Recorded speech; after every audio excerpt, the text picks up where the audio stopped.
See me? Oh my god, am I hidden? Oh my god. Wait, what did he just show? Oh, yeah, I've never played this game, so I don't know what I'm looking at. Oh my god. Yeah, judging from his reaction, the cheat had definitely been left on accidentally. Oh my god. I'm so sorry, guys. I'm so sorry, guys. Damn, I actually feel for the dev. You can tell he felt really bad. Poor guy, lol. However, there was absolutely no Oh, wait a second. So he was on dev console invisible mode, and he just ran in there and fucking domed 3 guys with invisible on. Legit accident? Yeah, actually probably an accident. I mean, why would he do that? Yeah, it doesn't make any sense. It looks like he just forgot. Yeah. That's really fucking funny.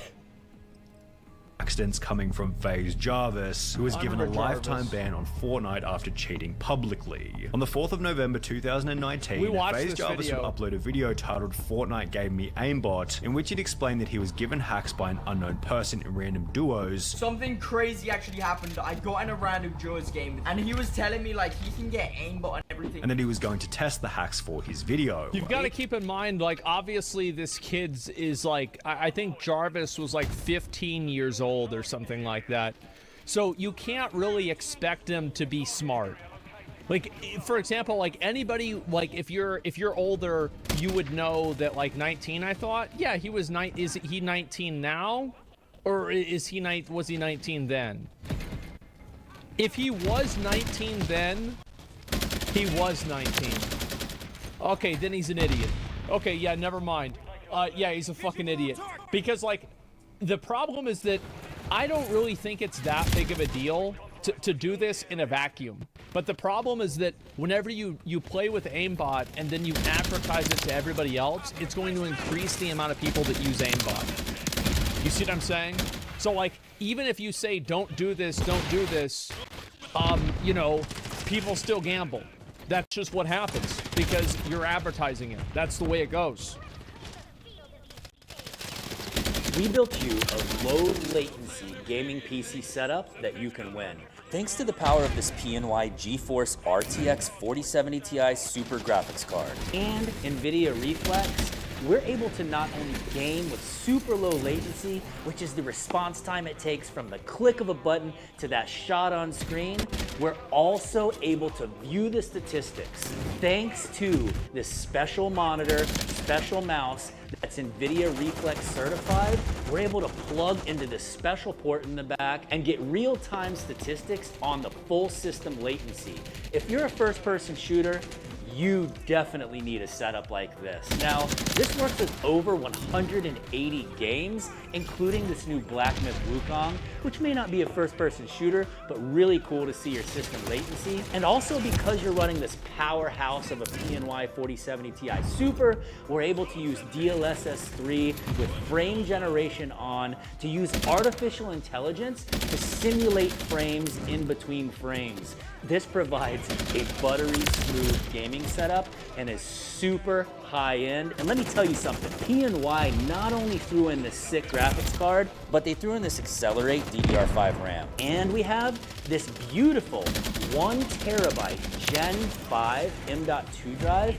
And unlike other M.2 drives, this thing looks like a miniature GPU. It's beautiful, it's got a great design, and it has 2 little miniature fans that cool this thing down as it runs at super fast clock speeds. Now, if you want this setup, it's super easy. Go below and check out all the free ways to get entered. And as you know, there is Patreon below. To those of you who want to be part of Patreon, it does help us out. And if you have any questions at all, just check out the terms and conditions. Super easy, guys. We can't wait to see who wins this PNY NVIDIA-powered gaming setup. Nothing is more racist than Democrats chaining poor kids to failing schools, robbing them of a quality education. It's wrong. We need Mike Rogers in the Senate. Rogers understands school choice breaks the chain and sets kids free.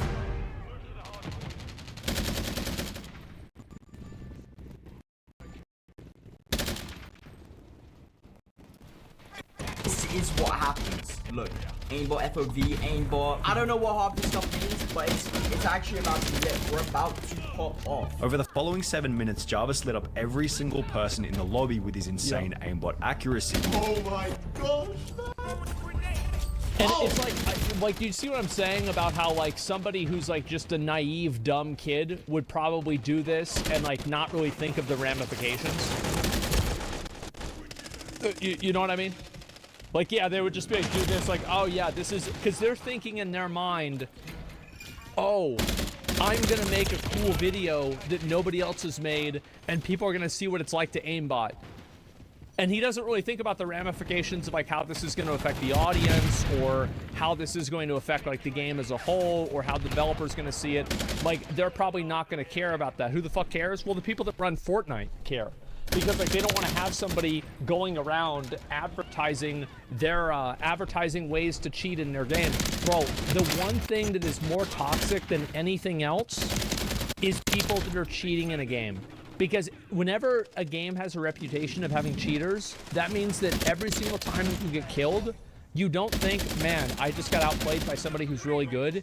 Every time you lose to someone, it's sus. Every time you lose to somebody, you're wondering, is this guy cheating or is he good? It's so corrosive for a game. It's awful.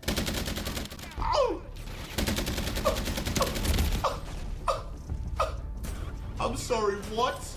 I'm sorry, what? Whilst explaining that he was using a new account and a new computer so he wouldn't get banned. Yeah. Obviously, I don't want to have aimbot on my main account. I had to go on... Yeah, and it's like, you can see how somebody who is really, really dumb would think this isn't a problem. I'm not saying it's okay, but I'm saying that I can see how a dumb person would not identify this as problematic. PC, like, I don't want to get my main PC banned. Jarvis finished. I mean, he literally has the Zoomer meme haircut. Okay? He has the meme haircut. He's not like some fucking, you know, like, you know, well-reasoned adult man. Yeah, he's buzzing. Yeah, exactly. What do you expect, man?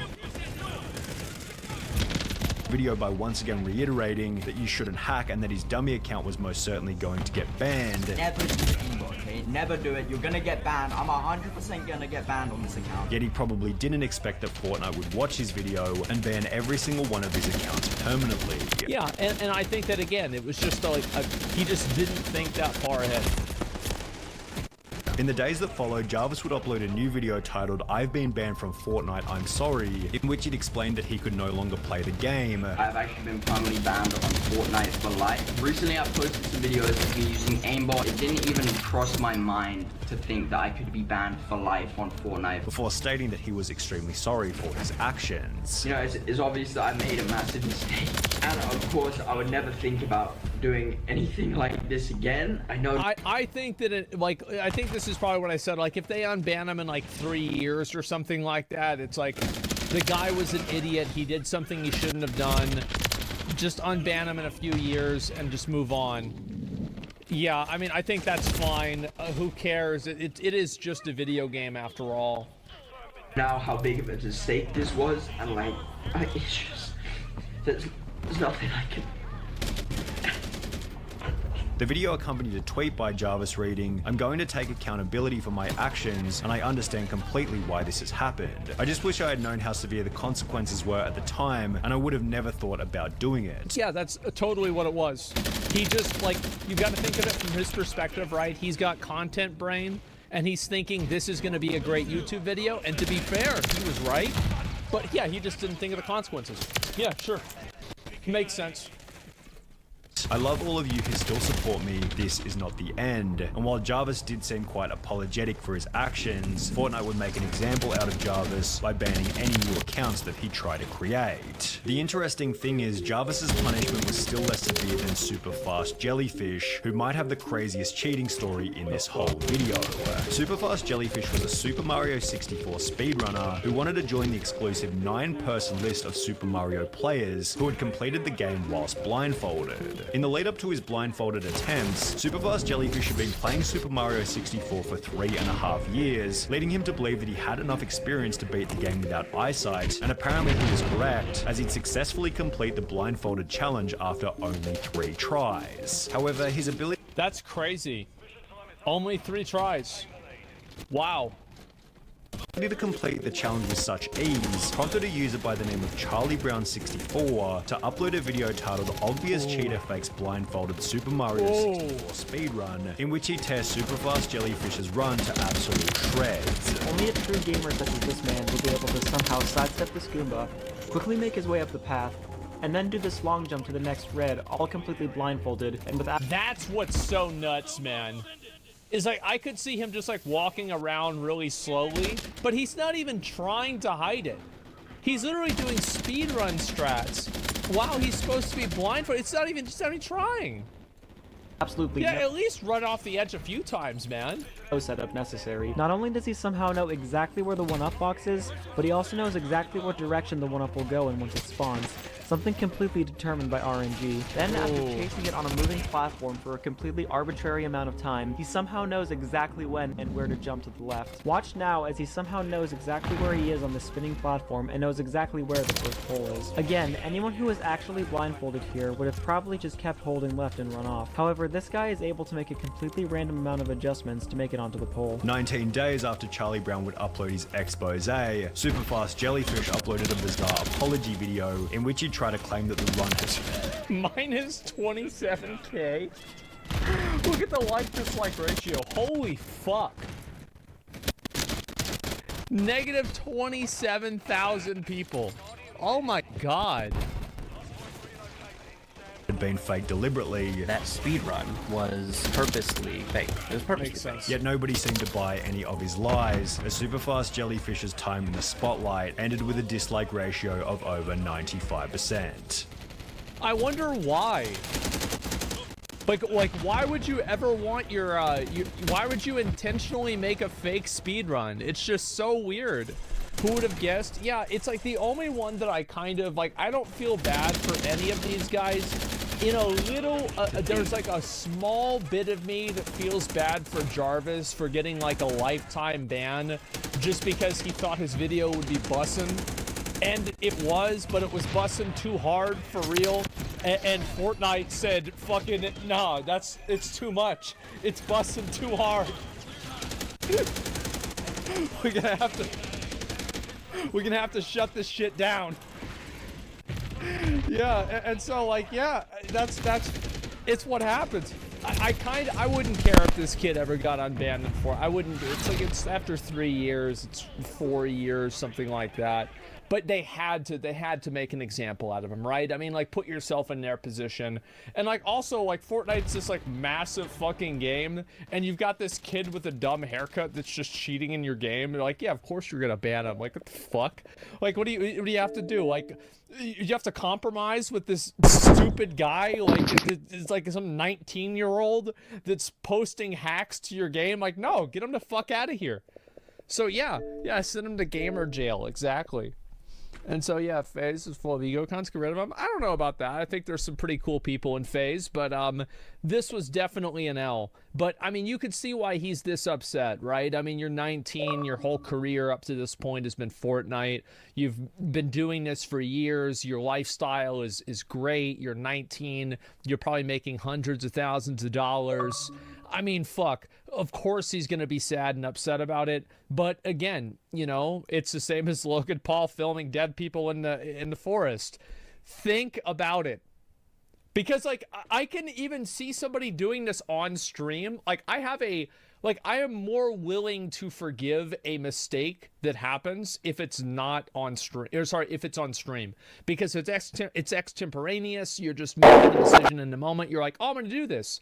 And then you go do it. And then, you know, it's really stupid and bad, and you shouldn't have done it. But, like, this guy fucking recorded the video, edited the video, paid some dollars to edit the video, and then he uploaded it with, like, a thumbnail, taglines, a title, and everything. So, yeah. Dude got banned from Japan for that? Oh, I think so. I don't really know. Internet's so brainwashed, they forgot Logan Paul did that and support him. Not anymore. Yeah, not the guy behind the video was cheering him on. He had people saying yes. Well, the thing is, the guy behind the video, like, probably didn't think about this shit. Like, bro, like, these are just people, like, you've got to keep in mind, like, these people play Fortnite for a living. What do you think they're going to have a fucking, a broader social understanding of the ripple effect of a YouTube video and how it could affect the broader player base of a game? No. Like, they have no fucking, they're professional video game players. They just did something stupid. Like, it's not, like, this isn't some kind of fucking, like, you know, some plot to destroy the world. They're just being stupid, that's all.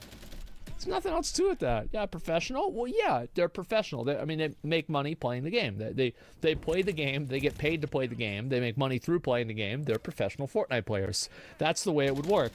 And so yeah, that's really all I have to say about it. But it is kind of funny to see him crying and upset about it because obviously aimbot is bad and people that are cheating are fucking morons. But you know, it's not something that you want to hold a grudge on forever. I get. At least he did it blatantly and honestly on stream. Yeah, that's true too. You're aware of that stuff? You make your money playing video games? I don't really think if I didn't play video games, I think I would still make money. Whereas this guy, I mean, I don't really know. And again, like anybody who looks to a streamer, like this is the truth, like the same with me or anybody else, right? Like don't look to any one person and be like, okay, I want this person, like this live streamer to be the person that like dictates how I think to me. That it's a bad idea no matter what game they're playing. Even if they're not playing a game, it's still problematic. Yeah, you've got to think a little bit beyond that. Issues running the program against others rather than a sandbox mode. I think that it would be just as bad as in a sandbox mode because you're showing how good aimbot is. I can guarantee you. Like, is there anybody who thinks that somebody didn't download an aimbot after watching this video? I guarantee you at least 2 people did. Like, it fucking at least. Like, I bet probably, like, hundreds of people did, to be honest with you. But, like, at least a number of people did. Yeah, at least 2. So, yeah, of course it's going to cause that effect. Yeah, it's 23, had 23 million. Oh, wait, did that one have 23 million? Or did the one with him apologizing have 23 million? I have no idea. Let me explained that he could no longer play the game. I've actually been finally back. Yeah, the apology had 23 million, not the video itself. For the hacker hunters on YouTube, he's only playing Fortnite, that's why it's so sad. He was so good at the game, living out of it. Yeah, exactly. I'll link the video. The Sunny video is, I watched so many of these are so good. I think that the most impressive thing about the Sunny videos is the fact that he makes them so frequently.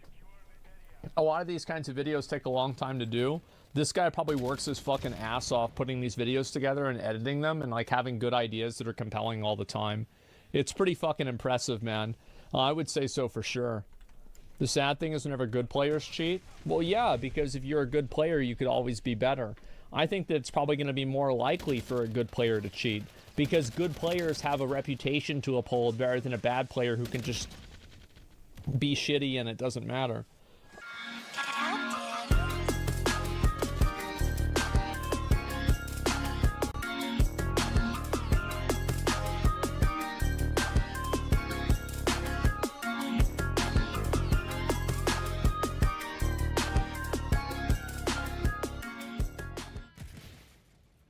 With high inflation, working families like mine are hurting.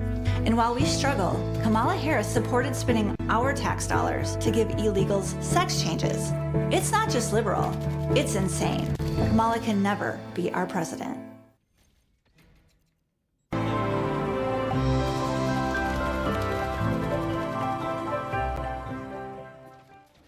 Yeah, I think our culture is the ultimate competitive advantage. I think it's our biggest differentiator. If you think back the last few years, COVID happened. It really reduced the human interaction.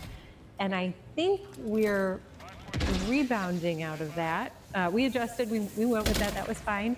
But I think the world is adjusting back out of that and is craving human interaction and is craving this personal experience with people. And so the fact that we've never changed that as the expectation, even when it was you know, mostly DoorDash drivers or whoever coming into our store, our baristas continue to have these really personal experiences with whoever it is that they're encountering through the drive-thru window or at the pickup counter, and it is the thing that is going to set us apart. It's the thing already setting us apart, because that's the differentiator. That's what our customers come to us for. That's what our staff wants to work here for. So it's a hiring differentiator, a retention differentiator, and a consumer differentiator.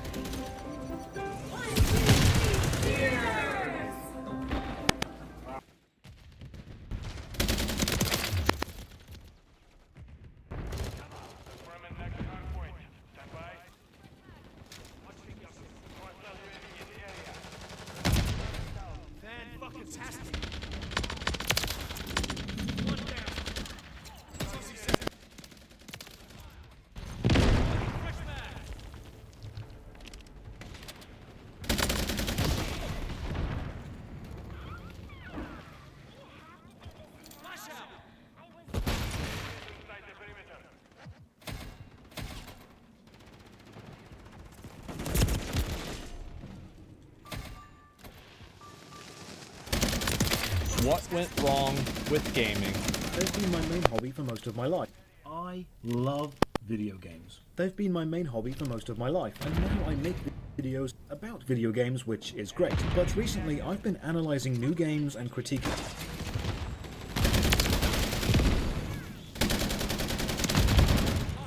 new systems, and I've noticed a slow but insidious trend toward games becoming more and more monetized, but not fairly monetized. Of course not. Because if they were fairly monetized, then people wouldn't want to buy them. People want to buy the unfair advantage. Player monetized. It's the feeling you get when you look at a battle pass in a game you've already paid full price for. It's the tiny sliver of sadness when a game you want has different exclusive levels for different consoles, and you'll know you'll never get to experience every part of that game now. It's that... They had the same thing, I remember, with Soul Calibur in, like, the GameCube era. Like, the GameCube version had Link, and I think that the Xbox and PlayStation 1 had different exclusive characters, too. Like, this is not something that's new, but it's something that's much more common. Cosmetic you want, costing 1,005 gems, but the gems are sold in packs of 1,004. It's the knowledge that year on year, the microtransactions from FIFA Ultimate Team alone make more money than Elden Ring's entire sale run. It's the unfortunate... Let's hear that again, boys. Let's hear that one more time. Who fucking wants to hear how gaming is nowadays? Let's go. 2004. It's the knowledge that year on year, the microtransactions from FIFA Ultimate Team alone make more money than Elden Ring's entire sale run. It's the... Man. Fucking hell. Yeah, wow. It's depressing? Yeah, it is.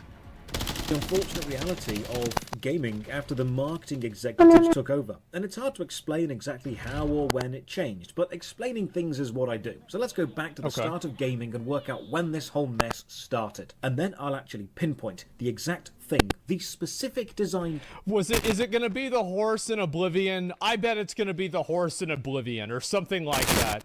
...choice, which makes new games feel wrong.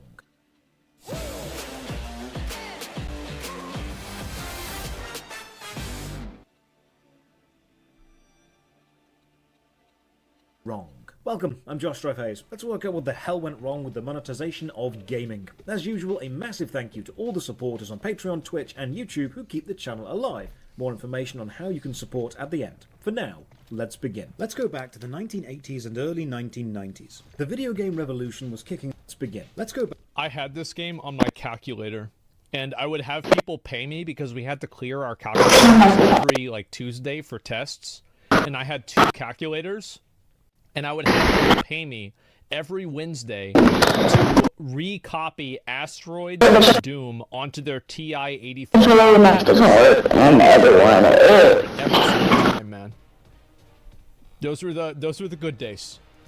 Back to the 1980s and early 1990s. The video game revolution was kicking off, but home consoles weren't yet mainstream. Grind never stops, that's right. You put your money in and played a game, effectively making arcades the socially accepted pay-to-play model. There's no denying arcades were bloody expensive. I remember dropping way more than I should have done to complete Time Crisis, but while this was expensive, there was a very simple relationship between the game, the money, and the player. Pay money, get access to the whole game. Victory depends on your skill. Game designers knew it was a simple transaction, and they knew someone would simply play as long as they were able to, so they had to make the game hard so you would die more, and so pay more. This is why the Turtles... This is the best example of this is the Lion King on Super Nintendo. Is that the people that made it went on record and they said, we're sorry, we made this game so hard, so you had to rent it twice. I'm not kidding. Underwater bit. It's why House of the Dead bosses were damage sponges. It's why Ghosts and Goblins was everything that Ghosts and Goblins This was brutal. In the early days of home consoles, when people would rent games, we even called difficult levels blockbuster levels, designed to make the rental period longer, and so you'd have to keep renewing it. So I don't remember that term, but okay. Why don't these money-hungry games make us feel the same way as modern money-hungry games? Well, it's because the trade of money for game was simple, and there was nothing... I think another reason why it was okay is because we were kids and we didn't spend all of our time thinking about it.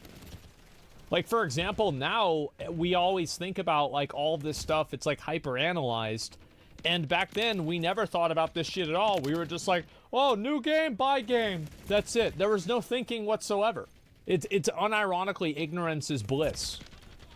Insidious about the transaction itself. You knew what you were giving, and you knew what you were getting. And if you were to break down the design time of a game into a pie chart at that point, it might look something like this. Story, graphics, narrative connections between them, mechanics, marketing... I'm gonna be honest, like, except for the fucking Squaresoft games, this fucking pie part is not there in any of the other games.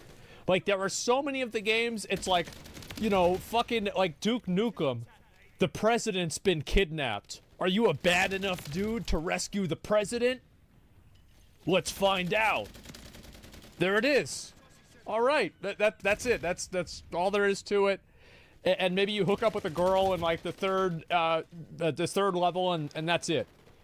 What was the first arcade game you ever played? I played Gauntlet. That was my first ever arcade game that I played.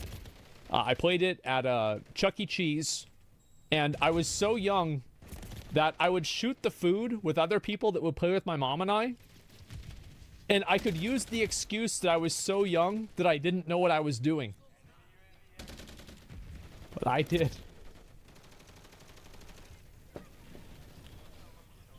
Bro, I knew exactly what I was doing. Testing, and then how much a go at the arcade costs. There was a lot going on in the development of the game at these times. Yeah, the other ones that I remember so well, I remember the Jurassic Park, the rail shooter.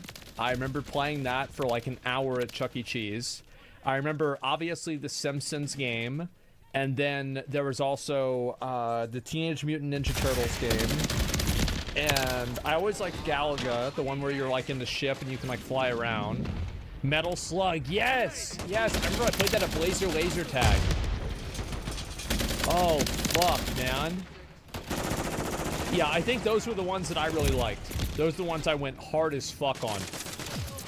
But it's all focused on making a game good, because at that time, good games make the most money. When a company discovered a successful game, they couldn't just augment the original with downloadable content or extra levels, because that technology didn't exist yet. They'd have to make a complete sequel, and so gamers got more games. Jump forward to the mid-1990s, the home console market had taken off. You buy a console, you buy a game, and then you play that game. Now, the whole lives mechanic in games at this time was a holdover from the arcade design space and wasn't actually needed in home consoles because you didn't need the player to put more money in, dying when you have I think obviously there was a certain element of skill to it where like you get better at, for example, whenever you'd play Castlevania or you play Mario Brothers, you lose all of your lives and then you get better at repeating the old levels.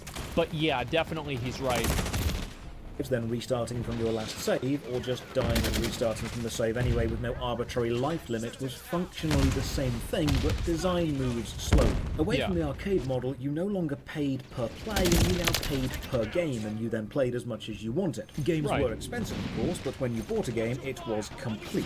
Games were actually quite expensive back in the day. People might not remember this, but like video games back in the 90s were like $40 and $50. $50 in 1999 was a lot of fucking money, man.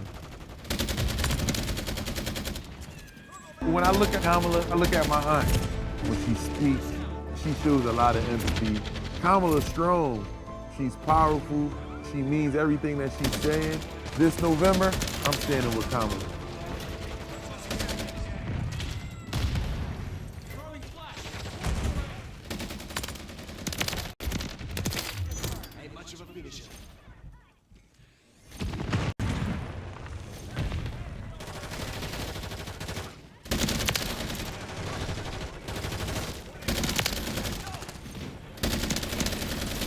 With bugs, it could just have bugs forever. If it shipped with secret unlockable stuff, it would have that forever. When you owned the game, you owned the ability to play as much as you want of the complete experience. And this was a very simple and fair transaction. While the arcade was, here's a game, pay us to have a go, the console was, here's a game, pay us to keep it and play it whenever. But the home gaming scene wasn't just consoles, it was also PCs. Now, back then PC gaming wasn't as mainstream as it is today, but it did come with one major advantage. PC gaming was actually complete garbage back then. I know people might reminisce on how great 90s games were. Yes, you're right. Warcraft 2 Tides of Darkness was fucking amazing. But you fucking forget all of those games and they should have been in the fucking garbage. They were so bad. You would play them, they wouldn't load. My mom would always say, like back in the 80s, whenever she'd try to buy a new game, it was like 50-50. If you buy the new software, if it works or not, then you have to call IBM and figure out what's going on, and then it doesn't work, and then it's like, well, you know, it is what it is. So that's what happens, man. Like I've had that happen with I think I had a Duke Nukem game had that. But it's like before, I think the turning point was whenever they started selling the games in the big boxes like this, that's whenever the games actually started being good.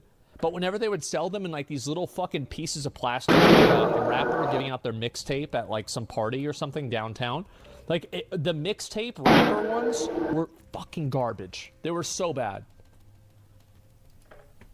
Because the PC held a load of data files on its hard drive instead of just reading them from the disk or cart like a console, developers could create additional content for a game and sell that. Like the incredible RPG Baldur's Gate releasing in 1998 and then the multi-hour-long expansion Tales of the Sword Coast in 1999. This was a time in gaming where developers could develop additional content, but when they did, it was usually a lot of content. PC games saw expansion after expansion, Morrowind seeing the Tribunal and Blood Moon expansions, Diablo 2, then the Lord of Destruction expansion, and all the extra modules for Neverwinter Nights. This was additional content for a game without being a sequel. I mean, Blizzard had this too, right? There was like Beyond the Dark Portal for Warcraft 2, and there was Brood War. That Brood War was an expansion pack right there for StarCraft. But again, gamers didn't hate this because the transaction was very simple to understand and it felt fair. People would sometimes complain about an expansion because they just had to spend more money. But I think that comparatively, yes, it was received positively. You gave them money, you got an experience designed to be the most fun it could possibly be. The biggest difference in this era is there's no trickery. You're not being manipulated. It's just a straight-up, understandable product. If we again take the idea... I think that people would complain about games being incomplete back then or bad, but it was less likely because you couldn't really patch things live after you shipped them. So there were less incomplete games that got shipped. And the ones that were incomplete, people don't remember them because they were garbage and nobody played them. Remember the free CD-ROM games from magazines? Yeah, you'd get them in the middle and you could play the demo of a game. Yeah, I remember that. I got some of those for Xbox even. Of breaking down game development time into a pie chart, you've probably got a few new bits to the pie by now. Magazine adverts, articles, some TV ads, and the arcade price replaced with a box price.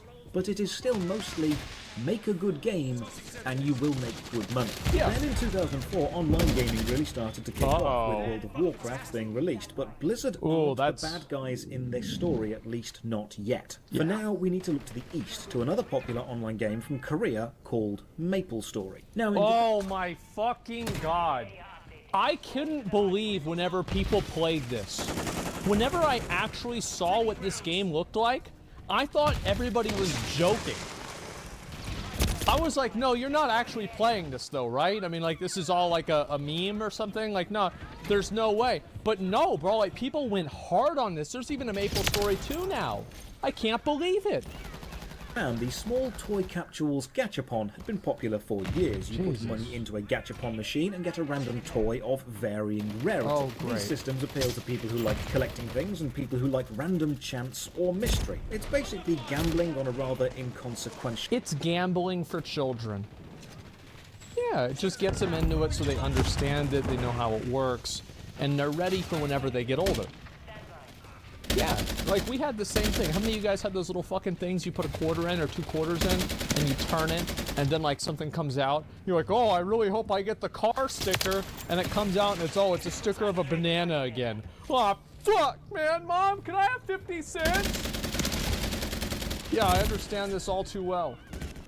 Level, but the psychology behind it is very, very powerful. So MapleStory introduced an in-game gachapon style system. 100 yen got you a ticket for a random in-game item, and many people consider this to be the first example of a random loot box. So this was it.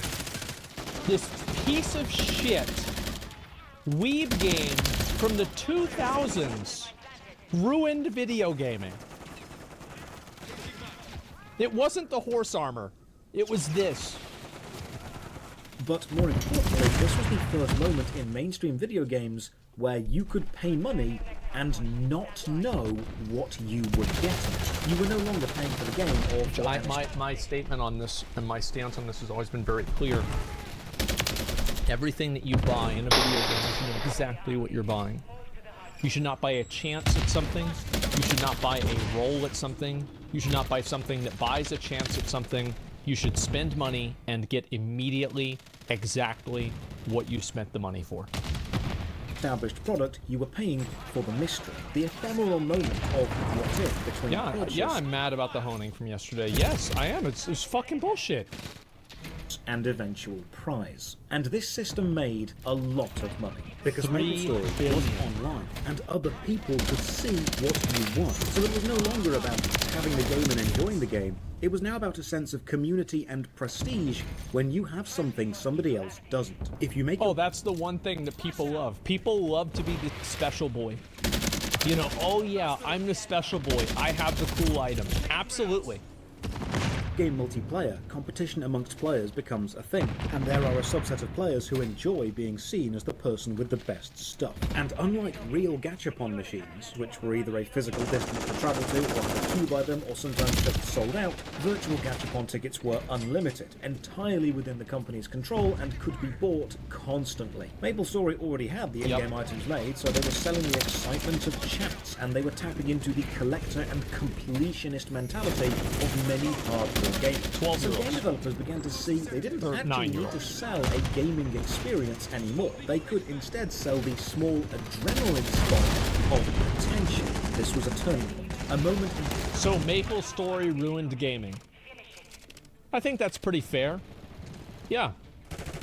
Investors realized it was completely worthwhile to dedicate at least some game development time, not to the game itself, but to systems within the game designed simply to extract money from the player after they had started playing, but without giving them a complete new game. This is the first part of the puzzle for where we are today. So let's put this idea of sell random chance into a little box. A box of all the design tricks which don't favour the player or make the game necessarily any better. A box of design tricks which don't make you think, oh my god, this is amazing, I need to tell all my friends. Sounds like a great box. But instead, use the game as a simple vehicle for additional monetization. Now, the techniques in this box are not games themselves. They cannot exist on their own. They aren't symbiotic with a game because they don't enhance teacher. They are parasitic because they need the game to survive but don't necessarily improve it. We'll call this box abusive monetization strategies. Kamala Harris, committed to moving Black America forward. She took on big banks and won billions for homeowners, capped insulin prices, and protected healthcare.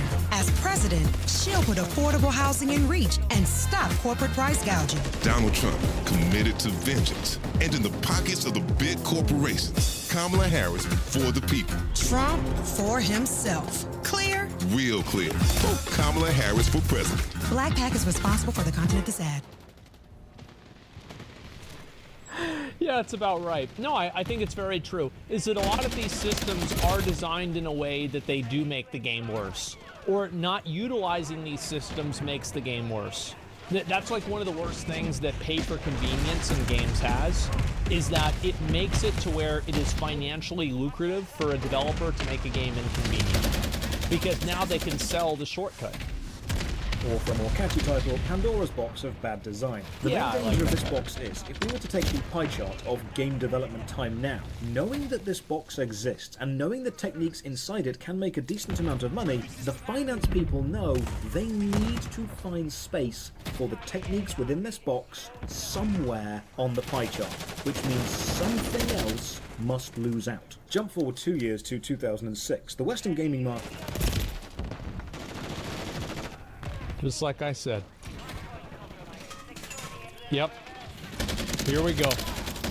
It hasn't yet discovered the mass appeal and psychological dominance that loot boxes have, but they have discovered something just as important. Gamers will pay money to look different.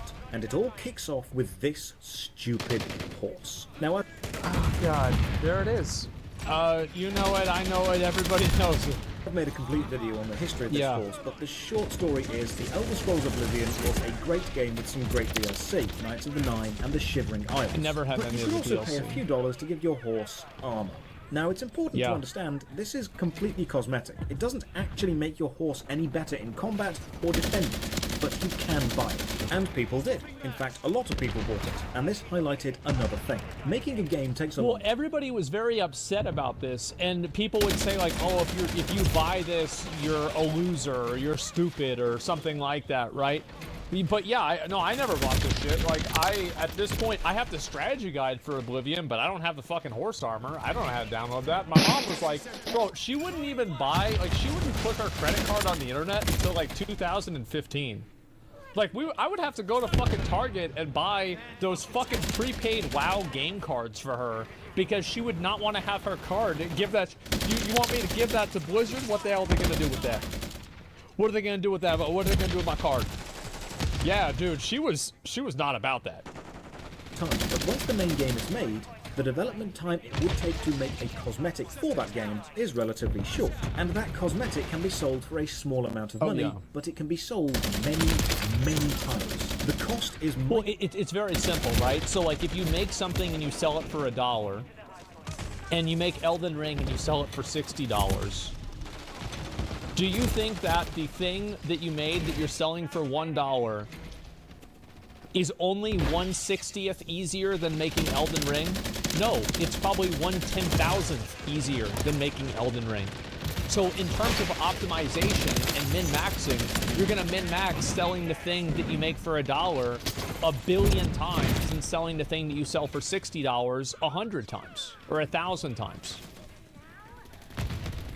But the sales volume is high, hence microtransactions. Separate from the idea of a complete expansion. I hate how people call them microtransactions, but there's packages to buy it for $100. How the fuck is that a microtransaction? It's more than the game. That's a fucking that's a macro transaction. I wish people would start saying that. Macro transactions. Every time that it's more than like $3.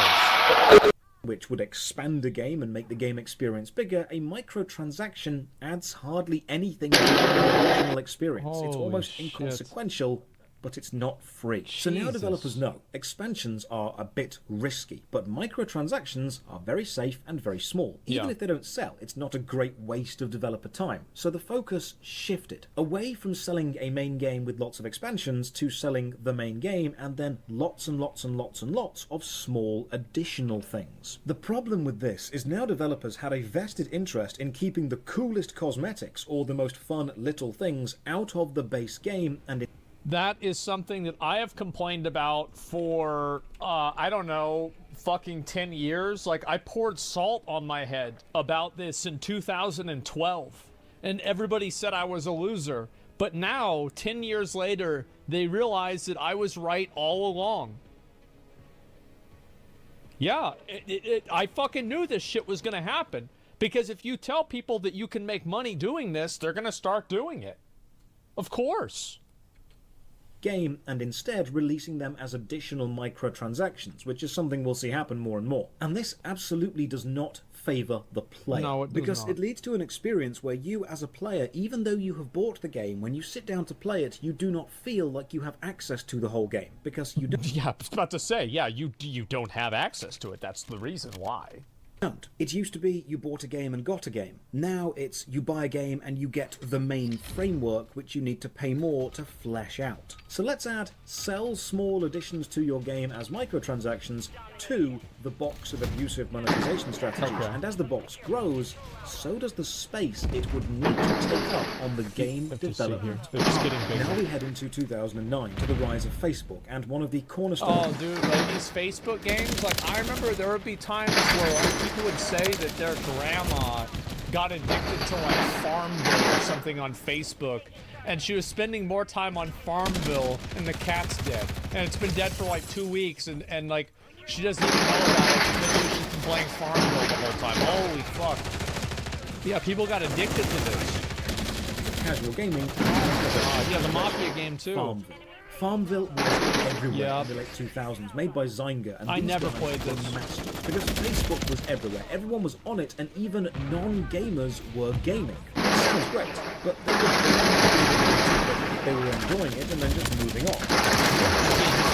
It was all about retention. So Facebook did something really counterintuitive to increase player retention. They gave you daily energy, so you couldn't progress more than a certain amount every day. Now these games were much. This is how every game is now.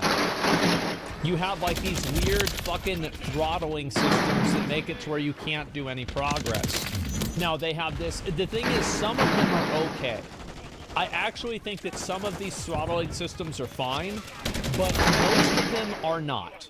Like, for example, only being able to do a raid and get loot from it once a week in WoW is fundamentally the same thing. It's just done in a way that's not harmful to the player. Conduit energy, yeah, exactly. Dailies, fucking Lost Ark Resonance. I forgot even what it was called in Diablo Immortal, but it was probably, there was 3 different versions of that in Diablo Immortal, probably. Yeah, a Vitality in Tower Fantasy.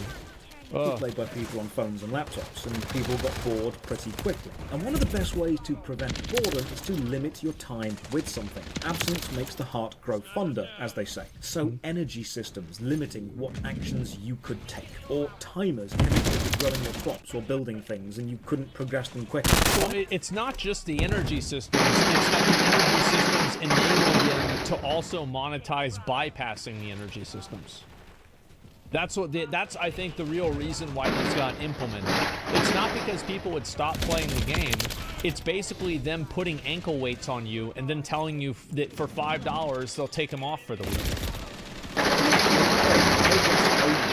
Short but intense burst, and then wait for their next fix of game. Yeah. You either force them to pay more money to gain more. It's like you're wearing like a chastity belt for 23 hours and they take it off for 1 fucking hour. And then after that, you've got it back on for the rest of the day. Unless you pay $5. skip the timers, or you make them and this is game design focused on the formation of daily habits. The psychological power of the habit has been for years. Motivational speakers talk about them, self-help books pitch them, and now gaming companies were looking to use them as a way to turn players into users. Because it wasn't just about the game anymore.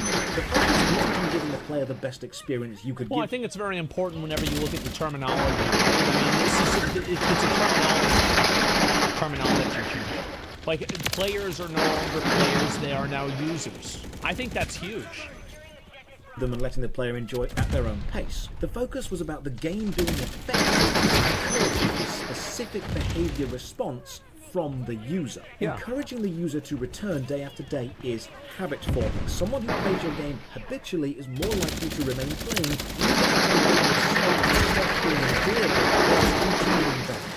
Along with this, game designers knew you would also have friends on Facebook that may not be playing the game. Oh my god, updates from Farmville.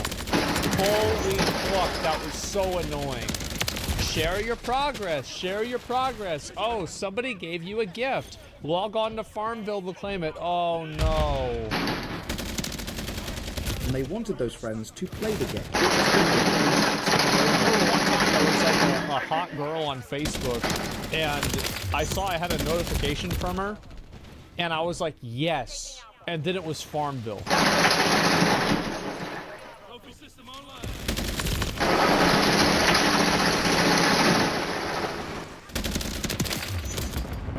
I'm working harder than ever to provide for my family. But here's what Kamala Harris thought my money should go to. Job training for criminal, illegal immigrants and taxpayer-funded sex changes for illegals. Kamala can never be our president.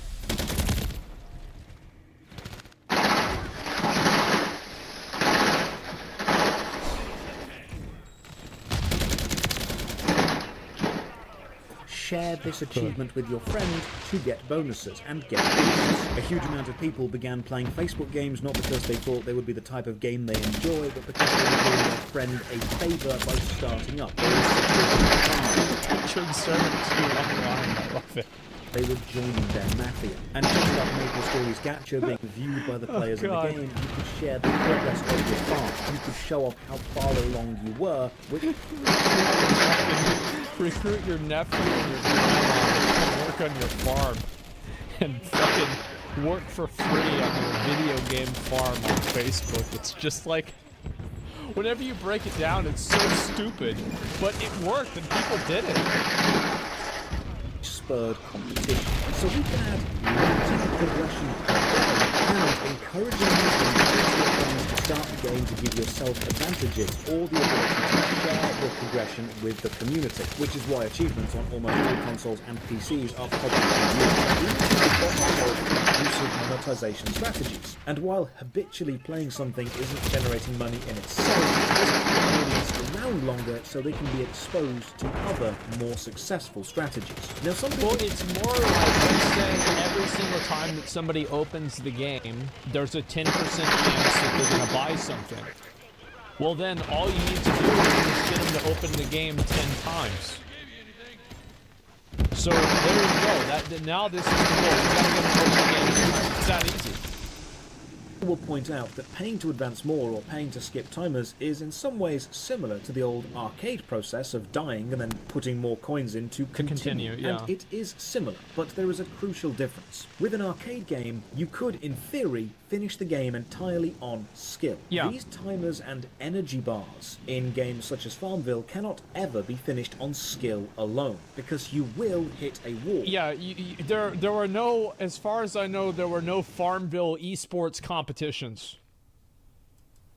That you will need to either wait for or pay to remove. But this wasn't everything. Nowhere near. Farmville had other strategies. Yeah, TSM doesn't have a Farmville team. Pay to make them progress faster, but not with money directly. Now you had to convert real money into a proprietary currency. In this case, farm bucks. And this is one of the most prevalent designs we still see used, because it does several psychological things disgustingly well. If you can buy that would actually have been so fucking funny, though, whenever I'm thinking about it.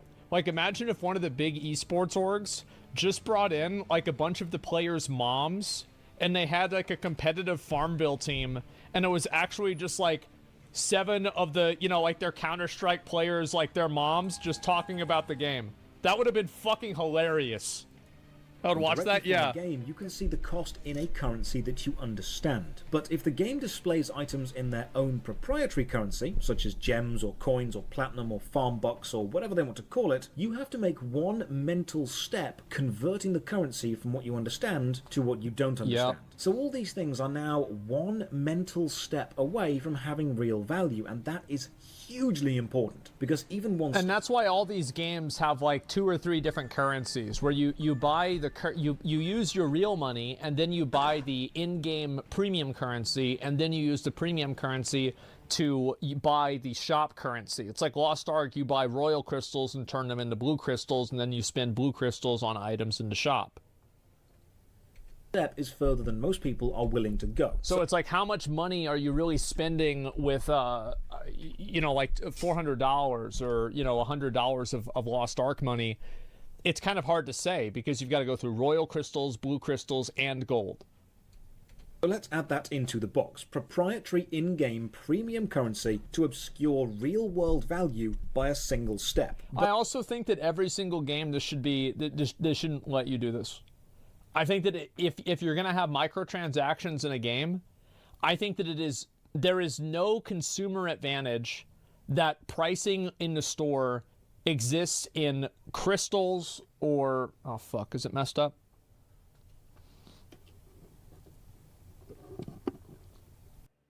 This election is going to be one of the closest in history, and we are the underdogs, and we will win, but only if every single one of us votes. So please make your plan to vote today.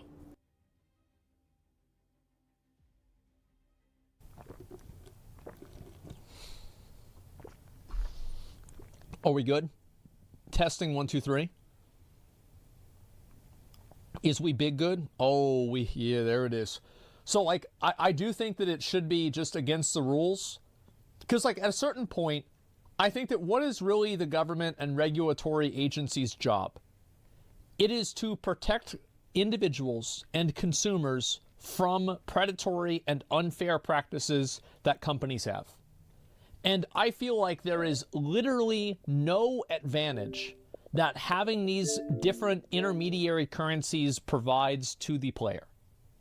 This does not help anybody. This doesn't make it easier to understand. It just makes it worse. What's the line, though?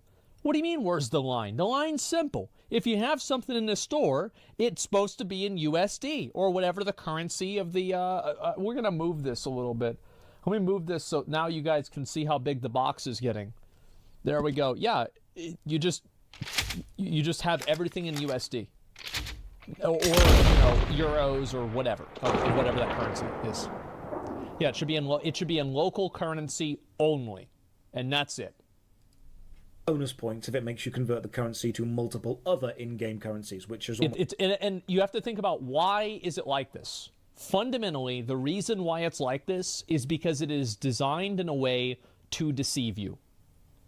So how is it good for the consumer that these things exist?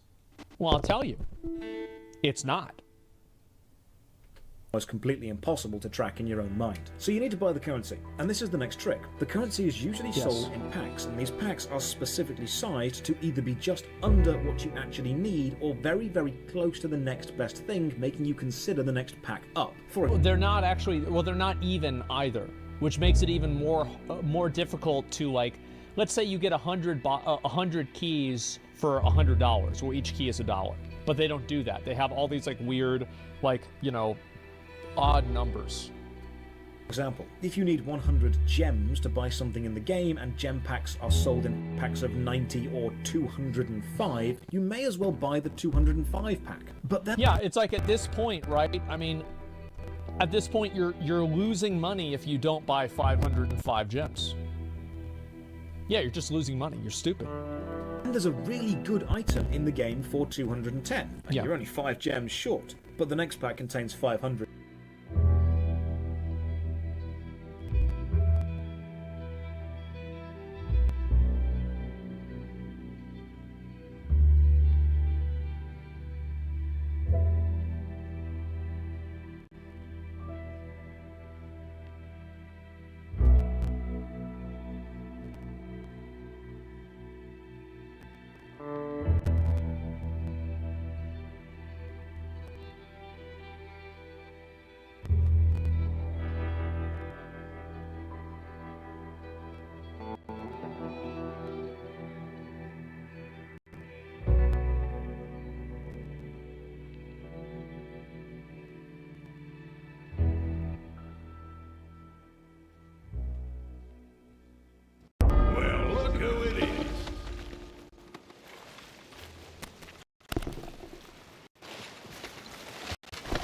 Well, don't mind me.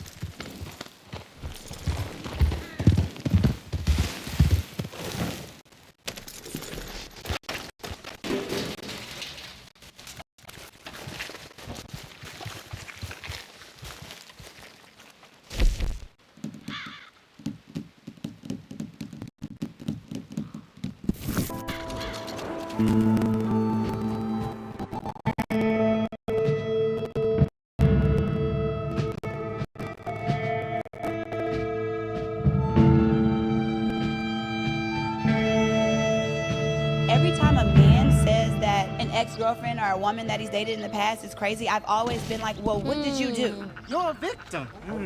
There we go, CSI. Right. What did you do? Why is she crazy? 100%. Why did she crash out? Because Yeah, I've crashed out many times, but I never crashed out for no reason. Anytime I've crashed out, I can guarantee you it's been a reaction. That's stupid. Use your common sense. As a grown-up, you're in charge of your own emotions and how you handle situations. So if you believe that your actions are based on what someone else does, then you're still a child. Too many times you'll see people who make excuses and try to find a reason on why they chose to do certain things inside of a relationship, such as crash out or do something so negative that they'll claim is out of their normal behavior. If someone is mistreating you in a relationship and you guys can't get along or figure things out, rather than continue to play childish games back and forth. So I'm just letting you know this is my first and last date with you because you are great. You had 2 plates.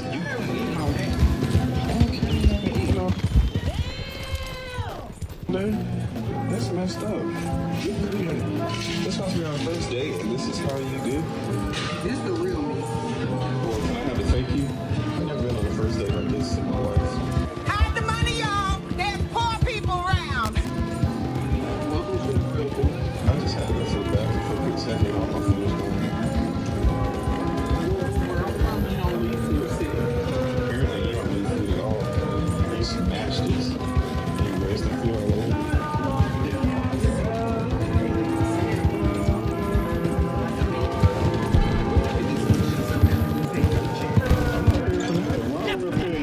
Ain't no man sitting here and pay for this ridiculousness. I was wondering at first, I was like, what a beautiful girl with TV. And now I know, bingo, right here. I'm thankful that you showed me this on the first date, too, because other people would have. You were me first date. So you do this for really can't. That's it.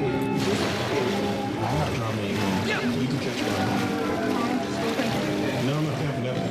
I think the most obvious sign that this situation wasn't going to turn out well was when you take a look at how she showed up on the first date. Any woman that shows up with her hair looking like this on a first date, she don't care about herself, let alone you. She got half weave track showing, half real hair out. If that's not a sign to let you know she's not taking you seriously, I don't know what is. Only half our kids can read at grade level, and what's Alyssa Slocum doing? She wrote the bill to force schools to let men compete against our girls in their... If I invited you to my crib, Invited me to your crib. and I had on a May outfit, Me outfit. and I'm on all fours as soon as you walk in the door, All fours. what you doing? Try to figure out why you on the floor. Oh, well, that's embarrassing. Come here, let me get that. It's like you can't wait for him to put it in. You want to put it in yourself because you want it that bad. Type shit. Y'all see why I got stalkers? This is why. Lord have mercy. We must stay focused, brothers. We must stay focused. No. What I wanted to say was I was just in Walmart looking for females and I just got rejected by a thick dark skin. And it hurt so bad. I said, excuse me. She said, no, I'm good. And started running away from me. And the only thing I was thinking was if I was Drake, would that have happened to me? No, it wouldn't have. So let me go get my money up. And yes, I was in Walmart looking for females. Why am I paying $35 to go to the club just to get rejected when I could just go to Walmart and get rejected for free? I'm not gonna keep paying $35 to go to the club just to get rejected when I could just go to Walmart and get rejected for free. Walmart is free entry. We all know Walmart is like the club. It got all the baddies. Every man has been to Walmart or Target looking for females. But at the end of the day, I'm tired of getting rejected. Like, why is it that every girl I approach has a boyfriend? Or why is it that every girl I talk to says, I don't give out my number, but you can follow me on Instagram? And then when I text them on Instagram, they leave me in the request box. Like, it doesn't matter what I do, I'm gonna get rejected. What is something that you never told your ex? That I cheated on him more than once. When I told him I cheated on him once, I actually cheated on him like 10 times. Same guy or different guys? Same guy. But we were together for 5 years. Y'all were together for 5 years? 5 years. Why you decided to cheat on him? Because we were together for 5 years. What the f*** you mean? You're gonna have the same for that long? Like, that's crazy. The guy dodged a major bullet by no longer being with her because things could actually have gotten worse if he would have done something foolish like actually married that woman. She wants to sleep around with other men while she has a man at home. You already know what she is. Yes, she's a hoe. We're thriving because of you.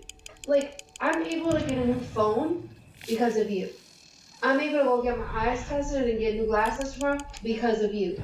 I'm able to have somebody come in here and clean because of you. I'm able to make a meal for not just our family, but Crystal and Brad because of you. Like, you're not just keeping us afloat, you're driving us. And I appreciate you so much. Like, the way you lavish your love on us is insane. Like, you take such good care of us. You are such an incredible provider.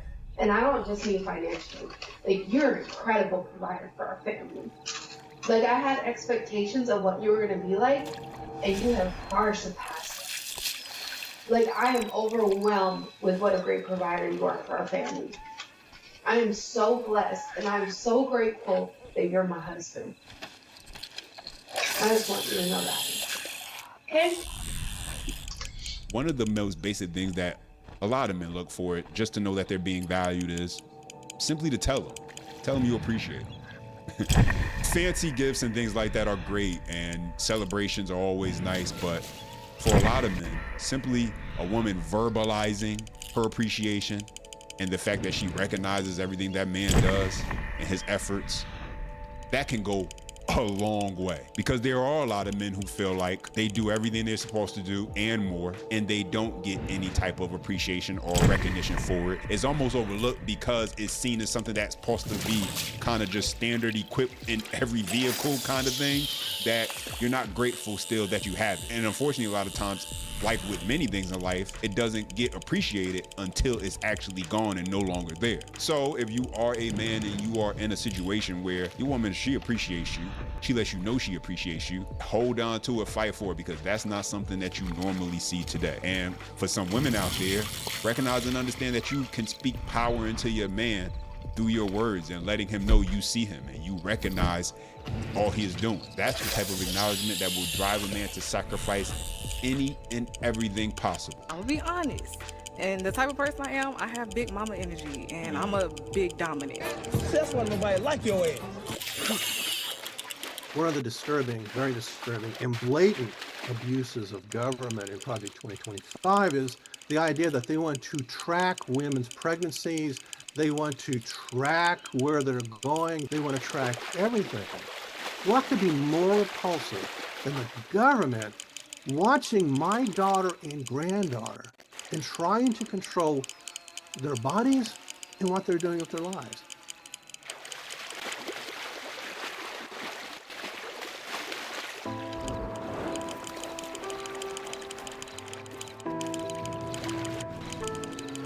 Life is about movement. Life is about becoming, about change. You're finally on your way. Life is movement. Heart beating, heart pounding, heart pumping and pumping and pumping, attuned to rhythm. You are freedom. You'll find ecstasy in your grace. Life is becoming yourself. Create your own track. Measure your own time. Win your own race.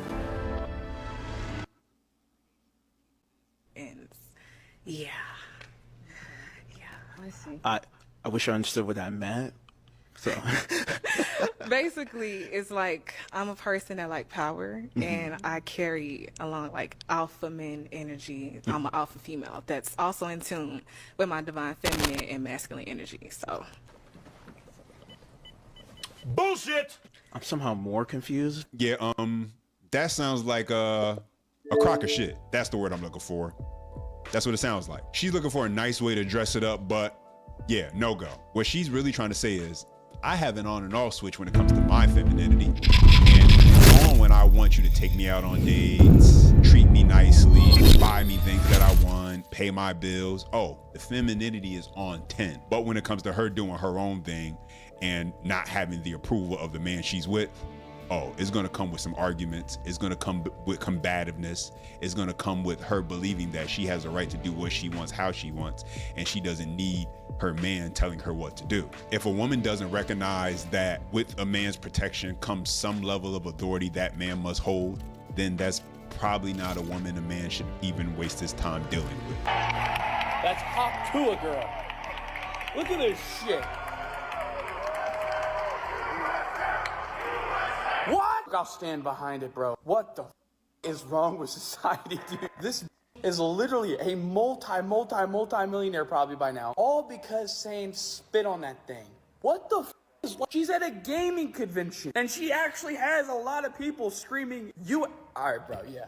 Hey, send the flood. Our young generation is clearly lost, man. What would you rate her on a scale of 1 to 10? So I give you 9. Ew, A that's 9. not enough. I need an 11. Okay, bye. Baby, you know that's not how this works. No, that's not how this works. Next. You're not happy with 9? No, 11. 9 is just a basic on the road. No. I'm not satisfied. I need a 10 at least. You Okay, look okay, nice, I'm what okay. is okay? I give you 9. What's going on over here? What would you rate her on a scale of 1 to 10? It turn around. Nice. She's very beautiful, no? Let me see your eyes. Don't fall in love now, right? No, I know. They're brown. What do you expect? Oh, geez, the attitude, you just lost like 5 points right there. Yeah. I'm very nice. Don't worry about it. I'm stuck. Bam. -5. 5. Cute. Listen, there is an overabundance of women who on the outside, they are more than aesthetically pleasing.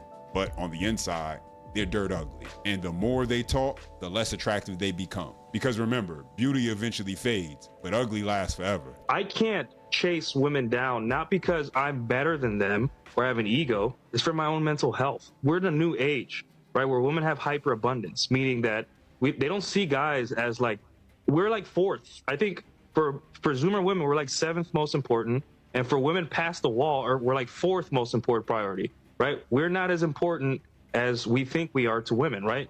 If women do not show me that they don't care about relationships, right? Then why would I chase them down? I had a woman that, offered to take care of my puppy, right? Almost lose him, almost get him killed, and then hand him over to me and say, hey, sorry about your dog, and then laugh and say, I can't see you anymore, I'm seeing another guy. And then a week before that, we were holding hands at a coffee shop. A lot of men are trying their best and have tried their whole lives to be in the top so they can get a wife and kids.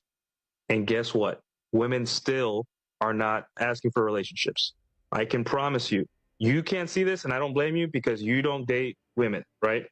But I can promise you, most men are feeling this kind of phenomenon, where it isn't until they absolutely have to, women will not settle. We created this. We are the ones that throw money at women. We create gold diggers. We create the market. I get that, right? But those are your choices, and that's why women are single, because men's expectations. Michaela, he's not saying but we have a lot of advantages just from being the thing he's talking about. When I was 22 and 23 and I was at work, I thought it was because I was talented and because I was in hindsight, it was probably because I was a woman. There's a special treatment that the world gives you, especially when you're a single woman. Would you not say that's true? You get it. Yeah, okay. And even if you're not accepting the sugar baby stuff, you would still say you get free attention, right? And perks. Sure. I believe with the rise of social media, it seems to now in many people's lives that we've opened up in the history of man, so easy and ready available for the access so quickly from them. And due to human nature, throughout history, we've seen this of being drawn to do whatever in order to get access to these women. And today, we have women demanding more from men for a relationship. And the reality is, there are just some men out there who are weak enough and desperate enough to give it to them. Anyway, guys, as always, questions, comments, thoughts, and your feedback, drop them down below. I appreciate when you guys take the time to chime in. Don't forget, you can support the channel by subscribing. And as always, until next time.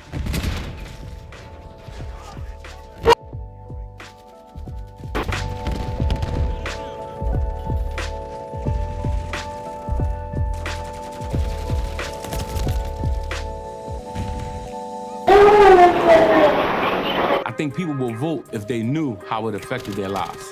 Is your kid going to a good school? Is your mom getting the health care that she needs? Well, that's tied to voting. Vice President Harris is already making change in our community. You have to vote, and that's how we make change. When I was 19 years old, the best way I can describe myself is a derelict. I was so addicted to heroin and to drugs and alcohol as a whole that I was gonna really do anything that I needed to do to use. Being isolated has always in the past led me to getting high, making bad decisions. The Phoenix really saved me from that. Connection is everything. This is Stand Together Presents. Stories, ideas, and advice from changemakers tackling our biggest challenges.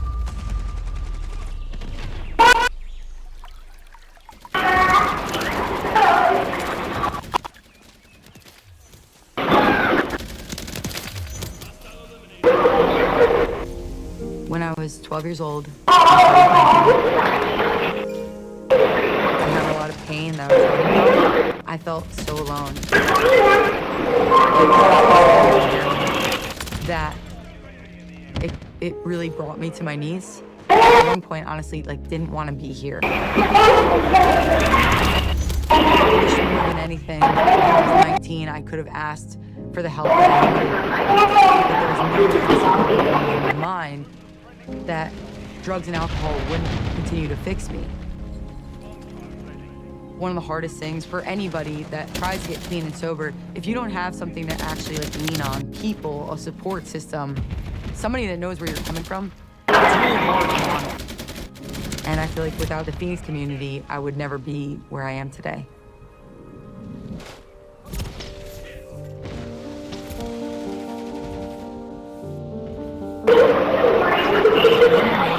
In Monroe Township, New Jersey. I grew up with a mom that didn't work and a dad that worked 7 days a week. I grew up in pretty much an abusive household.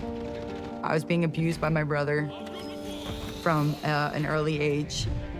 I wasn't treated very nicely by my biological mom. She told me pretty often that she didn't want to have me.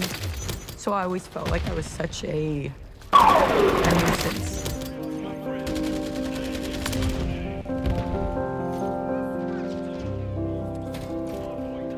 I felt like most of my life that I was defined by what was okay with me. It was not something that I notice or be there for. All I ever wanted to do was get outside myself. I didn't feel like there was anything special about me. I never knew who I was, and more or less like, why am I here?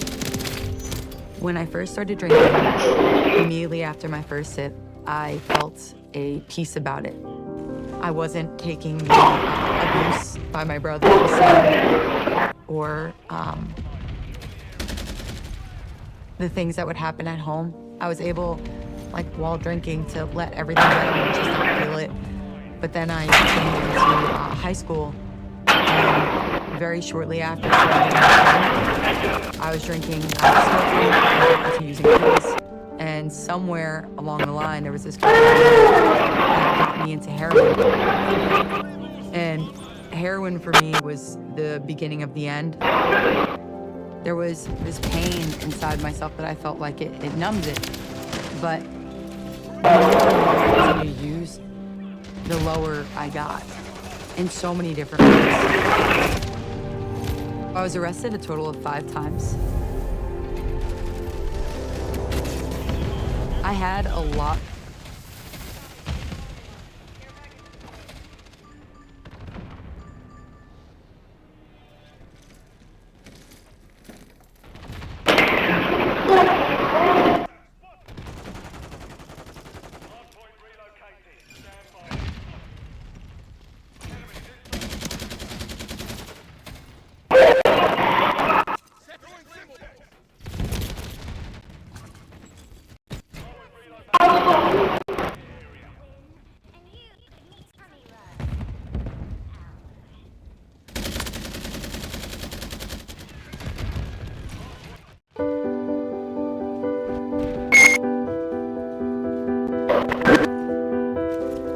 Everybody,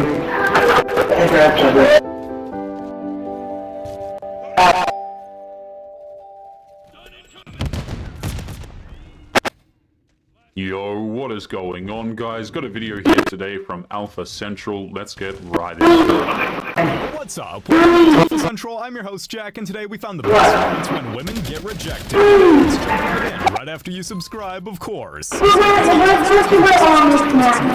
Any individual featured in this video. I don't want it. If you ask me, it's real. It came from. If you get out the car, I'm not playing right now. That I don't want it. What's ugly? Oh, the ring.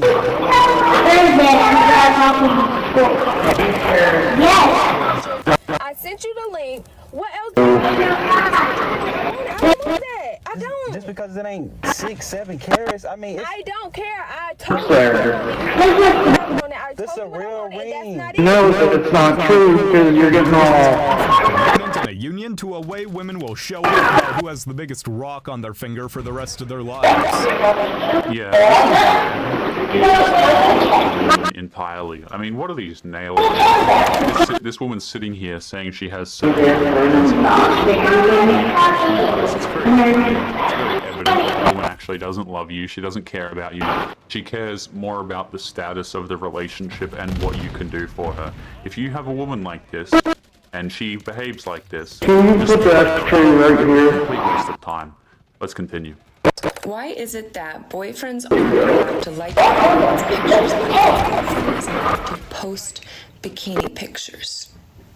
On here. I know why. It's called the double standard. Situation happened. I went off on them. To a party that turned out to be a bang party. You know, it was and these surgeries will take about almost half an hour to do. Live, and you moisturize your face. Yeah. With you were nothing's TMI in 2024 anymore. Wants to hear. Thanks to you, my daughter has nothing. Nothing. That's why the house was put in your mother's name when you've got 2 flashy cars on the top. Sorry? What she's doing. Is that really the way to speak to your Oh, it absolutely is. So let me get this straight. This is the ex-mother-in-law who has come to this dude's house, and she's frustrated because the daughter couldn't steal the house because the dude put it in his mother's name. Get screwed, man. Go away. Is that any way to treat your ex-mother-in-law? I don't really care, man. Get off my property. Or get off my mother's property, rather. Guys, I'm telling you, so many of these women will get mad, they'll get frustrated when the man prevents them from stealing from the man, right? It's funny to me, guys, like in modern day society, if these women can't steal from you, so many of them have a massive problem with it because they think that it's their house. Disgusting. Is it? Divorce isn't some get-rich scheme. He got his share and she got what she deserved, so nothing. Ooh! Oh, he's majestic. Hello. Alex Voto right there. I would go for him. That's so basically the 2 in the front, like how old are y'all? That's insane. You can't do that. Yo, I think I felt that here. Hey, it's all fair in love and war. This is just about him finding love and avoiding a war. What's your biggest ick? When a guy is putting their blinker on. I just feel like that's such a feminine thing to do, like... Oh my god, sir, why didn't you turn your blinker on? I'm trying to get man. What? What are you talking about? I'm trying to get... Women use the word ick to put men down for just being themselves. Just say you're not interested and move on. Yeah, guys, don't want to get into a car crash, then, you know, you're not a real man. Real men, hell, real men, you know what they do? They drive without their headlights on. Screw it. Like, anytime a woman says, oh, here's my ick, again, guys, you just stop listening, tune out, no thank you. Okay, what? Ah, goodness. Your vote matters now more than ever before. So make sure it's cast securely before Election Day. You can vote now at an early vote center by dropping your ballot in a secure drop box or by mail. Find a location nearest you at DetroitVotes.org.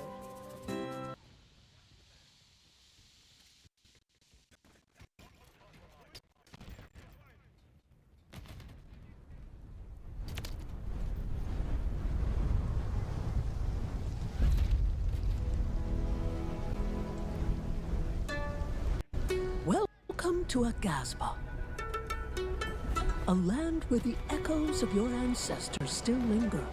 Once a thriving home to the Shimu.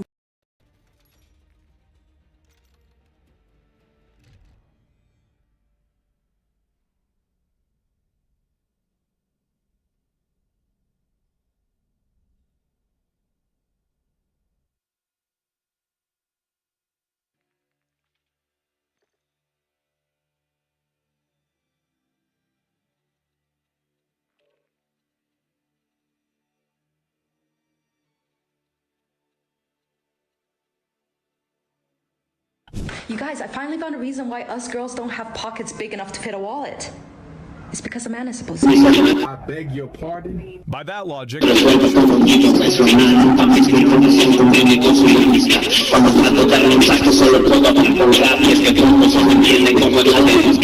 me.